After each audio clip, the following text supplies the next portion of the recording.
পদ হারিয়ে বিস্ফোরক অভিযোগ করেছিলেন সৌমেন মহাপাত্র স্ত্রী। এবার তার প্রশংসায় শুভেন্দু অধিকারী।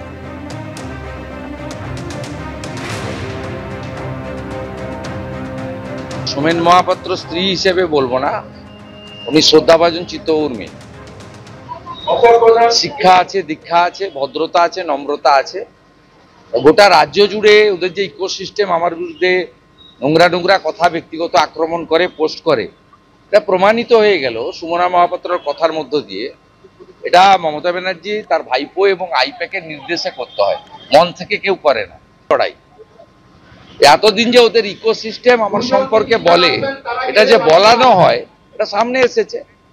আমার এতে কিচ্ছু হবে না, মানে হিংসার কোনো ওষুধ নেই, আর আমি এগুলো উপেক্ষা করি।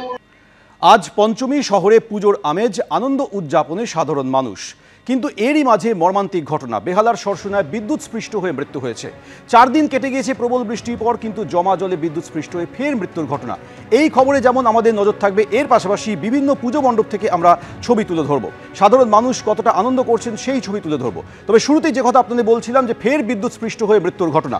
কলকাতা সহ রাজ্য জুড়ে জলে ডুবে একের পর এক মৃত্যু। বিদ্যুৎ স্পৃষ্ট হয়ে মৃত্যুর সংখ্যা বেড়ে 13। সরসুনার ক্ষুদিরাম পল্লীতে বিদ্যুৎ স্পৃষ্ট হয়ে এক প্রৌঢ়ার মৃত্যু হয়েছে। 4 দিন কেটে গিয়েছে প্রবল বৃষ্টির পর, কিন্তু এখনও কলকাতার বিভিন্ন জায়গায় জল নামেনি। তার মধ্যে বেহালার সরসুনার ছবি দেখছেন, যেখানে জমা জলে বিদ্যুৎ স্পৃষ্ট হয়ে এক প্রৌঢ়ার মৃত্যু হয়েছে।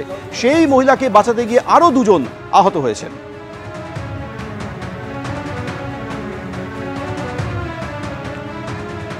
সরাসরি আমাদের সঙ্গে রয়েছে আমাদের প্রতিনিধি হিন্দোল দে। হিন্দোল, সোমবার রাতে প্রবল বৃষ্টির পর 96 ঘন্টা কেটে গিয়েছে, একে তো জল নামেনি, তার উপরই মর্মান্তিক ঘটনা। একেবারেই দেখো, সেই মৃত্যুর ঘটনা কিন্তু একের পর এক ঘটেই চলেছে। বিদ্যুৎস্পৃষ্ট হয়ে মর্মান্তিক এই মৃত্যুর ঘটনা খাস কলকাতায় একের পর এক ঘটেছে। আজও কিন্তু ঠিক একই ঘটনা ঘটলো। এবার কলকাতা পুরসভার 126 নম্বর ওয়ার্ডের অন্তর্গত এই যে আমরা রয়েছি ক্ষুদিরাম পল্লীতে, সেই ক্ষুদিরাম পল্লীতে এই যে দোকানঘর তুমি দেখতে পাচ্ছ, বাইরের যে অংশটা, এটা কিন্তু একটা লোহার স্ট্রাকচার, এবং এখানেই কিন্তু শ্রাবন্তী সাউ, 66 বছর বয়স, তার বাড়ির সঙ্গেই এই দোকান। তিনি সকাল 6টা থেকে 6:30 নাগাদ দোকান খুলতে আসেন। প্রত্যক্ষদর্শীরা বলছেন যে এখানে তিনি হাত দেওয়ার সঙ্গে সঙ্গে তিনি এখানে লুটিয়ে পড়েন। একজন দেখার সঙ্গে সঙ্গে তিনি ভেবেছিলেন বোধহয় তিনি হৃদরোগে আক্রান্ত হয়েছেন। তিনি যখন তাকে উদ্ধার করতে যান, সেই সময় কিন্তু তিনিও বিদ্যুৎস্পৃষ্ট হন, এবং এই শ্রাবন্তী সাউকে যখন হাসপাতালে নিয়ে যাওয়া হয়, জোকা ইএসআই হাসপাতালে, সেখানে চিকিৎসকেরা তাকে মৃত বলে ঘোষণা করেন। এই ঘটনার পর গোটা এলাকার মানুষজন তারা কিন্তু ক্ষুব্ধ। তারা বলছেন যে এই যে জল জমে রয়েছে, সোমেন তোমাকে একবার দেখাবো, এই জল কিন্তু বছরের অধিকাংশ সময় জমে থাকে। আপনারা তো এখানে থাকেন, এই ঘটনার পর কতটা আতঙ্কের, এবং জল কি বছরে? হ্যাঁ, বছরের সর্বাধিক সময় এখানে জল জমে থাকে। আমরা আমাদের যবে থেকে জ্ঞান এসছে, মানে যবে থেকে বড় হয়েছি, তবে থেকে আমরা এখানে দেখছি যে প্রত্যেক বছর বৃষ্টি হলেই অধিককারের সব জল গড়িয়ে এসে এখানে জমে যায়, আর সেই কারণে বিভিন্ন রকম দুর্ঘটনা ঘটে। এমনকি এই বাড়ির পাশের বাড়ির একজন পা পচে তার পা কাটতে পর্যন্ত হয়েছে। আবার আজকে এই মর্মান্তিক দুর্ঘটনাটা ঘটে।